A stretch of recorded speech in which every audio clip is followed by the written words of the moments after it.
বিপিনুরকে যদি এমপি বানাতে পারেন, এখান থেকে ভোট দিয়ে নির্বাচিত করে তাকে সংসদে পাঠাতে পারেন, বিপিনুরের নাম বললে বাংলাদেশের যে কোনো অঞ্চলে আপনাদের আর দ্বিতীয় কোনো পরিচয় লাগবে না। আমার তাড়াতাড়ি জেলার নাম বিশ্বের কিন্তু জানে না, কোন দেশই হয়তো বা জানে না, কিন্তু এই পটুয়াখালীর নাম বিশ্বের অধিকাংশ দেশে এই পটুয়াখালীর নাম জানে। এইটার অন্যতম কারণ আপনাদের এই রত্ন বিপিনুর রত্ন।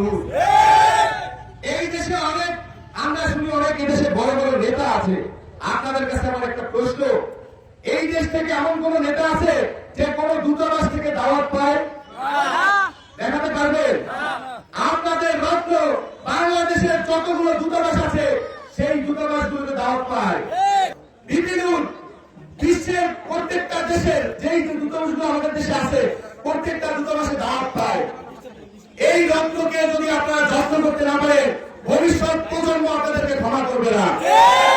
এই জন্য আজকে আমি বলবো, বিপিনুর শুধু প্রার্থী না, এই অঞ্চলের আপনারা সবাই প্রার্থী। আজকে